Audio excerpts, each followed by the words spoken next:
या नागपंचमीसाठी तुम्हाला काहीतरी खास पारंपरिक चवीचं काहीतरी वेगळं आणि काहीतरी स्वादिष्ट बनवून खायचं असेल तर हा व्हिडिओ तुमच्यासाठी आहे। वरतून एकदम मऊ आणि आतून गुळाची एकदम सॉफ्ट रसरशीत असं सारण अशी ही उकड करंजी तयार होते। नमस्कार मंडळी, आपल्या मराठमोळी A1 स्वप्नास किचनमध्ये सर्वांचं खूप खूप मनापासून स्वागत। आज आपण बनवणार आहोत नागपंचमी स्पेशल गव्हाचे पिठाची उकडीची करंजी। पारंपरिक चवीची ही उकड करंजी आपण बनवणार आहोत। यासाठी मी घेतले आहे 1 कप गव्हाचे पीठ, यामध्ये टाकून घेतले आहे 1 चमचा साजूक तूप आणि चवीनुसार मीठ। आता हे सर्व जिन्नस टाकल्यानंतर कोरडे पीठ छान पूर्ण व्यवस्थित मिक्स करून घेऊया, म्हणजे करंजीची जी वरची पारी आहे ती एकदम छान मऊसर अशी तयार होईल आणि चवीलाही खूप स्वादिष्ट लागेल। काही भागांमध्ये यालाच कान्होळे सुद्धा म्हणतात। मी ज्या पद्धतीने सांगितले त्या पद्धतीने केलं तर घरातील सर्वजण तुमचे नक्कीच कौतुक करतील, इतक्या सुंदर या करंज्या तयार होतात।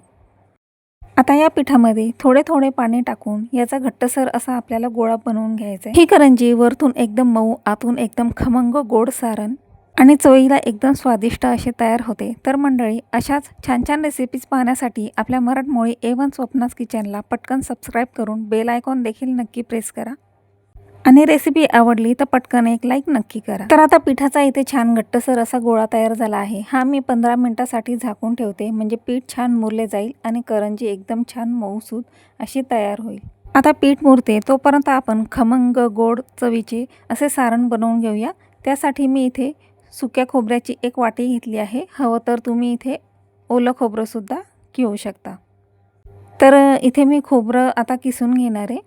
तर 1 वाटी खोबऱ्याचा किस मी इथे घेतलेला आहे। यासोबत आपल्या गोड खमंग करंजी बनवण्यासाठी मी इथे घेतला आहे गुळ पाऊण ते 1 वाटी घ्यायचा आहे। जर तुम्हाला जास्त गोड हवा असेल करंजी तर 1 वाटी घ्या किंवा पाऊण वाटी गुळ घेतला तरी चालेल। आता सारणासाठी गॅसवर ठेवली आहे कढई आणि त्याच्यामध्ये मी 1 वाटी खोबरं टाकून परतून घेणार आहे। खोबरं परतताना एक महत्त्वाची टीप, खोबरं आपल्याला लालसर होईपर्यंत भाजायचं नाही आहे। अगदी 1 मिनिट मंद आचेवर त्याच्यातला जो ओलसरपणा आहे तो निघून जाईपर्यंतच फक्त परतायचं आहे। आता मी याच्यात घालते गूळ टाकल्यानंतर पण छान व्यवस्थित एकजीव करून याच्यामध्ये मी टाकणार आहे अर्धा चमचा इलायची पावडर। इलायची पावडरचा कुठल्याही गोडाच्या पदार्थामध्ये खूप छान स्वादिष्ट अशी चव येते। तर आता हे तिन्ही जिन्नस मी व्यवस्थित मिक्स करून घेणार आहे। गूळ टाकल्यानंतर सारण आपल्याला खूप जास्त शिजवायचं नाही आहे। आता आपण यामध्ये टाकून घेऊया चमचाभर तूप।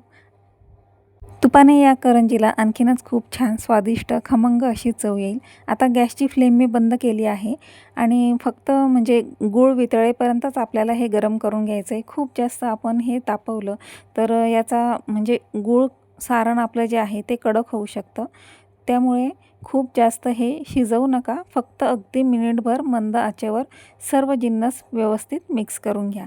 ॲमेझॉनचे काही खास प्रोडक्ट आहेत ते खूप तुमच्यासाठी फायदेशीर ठरू शकतात। तर याची लिंक मी तुम्हाला खाली दिली आहे, जाऊन त्याच्यावर नक्की क्लिक करा आणि हवे असल्यास मला कमेंटमध्ये सांगायला विसरू नका। आता आपले गव्हाचे पीठ छान इथं मुरलेले आहे। थोडासा तुपाचा हात घेऊन आता पुन्हा मी याला व्यवस्थित मळून घेतले।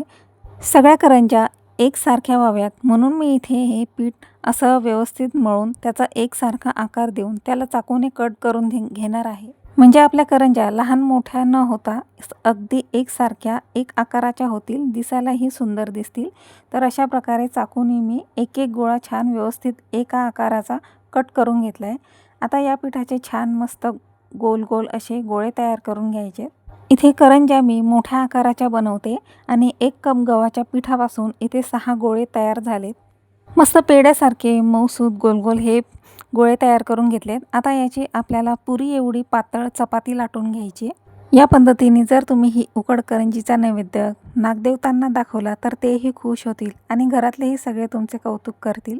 तर पुरीच्या आकाराची छान छोटीशी पोळी मी इथे लाटून घेतली आणि छान खमंग गोड असे सारण याच्यात आता भरून घ्यायचे।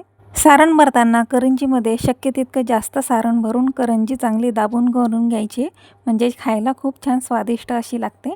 तर आता हिला मी दुमडून घेतली आणि सर्व बाजूने छान व्यवस्थित दाबून घेणार आहे, म्हणजे ही फुटणार नाही आणि दाबल्यानंतर हिला छान सुंदर सुबक असा आकार द्यायचा आहे।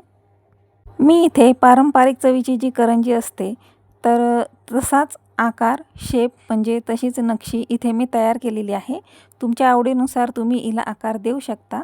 तुम्ही व्हिडिओमध्ये तुम्हाला दिसतच असेल त्याप्रमाणे याला आकार देऊन घ्यायचा.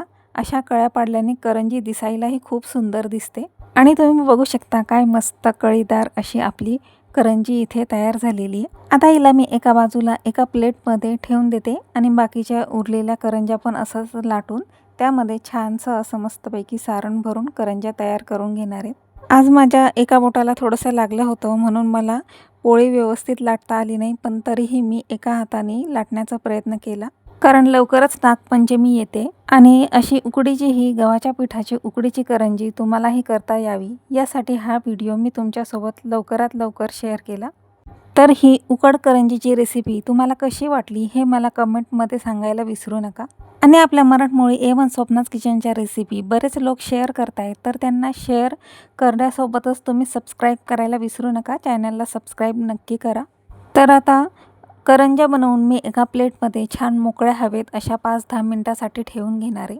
तर किती छान सुंदर सुबक कळीदार अशा करंज्या आपल्या इथे तयार झाल्यात, ज्या पाहता क्षणी आपल्याला लगेचच खाऊशी वाटतील. इतक्या सुंदर या उकड करंज्या तयार होतात. या नागपंचमीला तुम्ही या उकड करंज्या नक्की करून पहा. घरातील सर्वांना खूप आवडतील.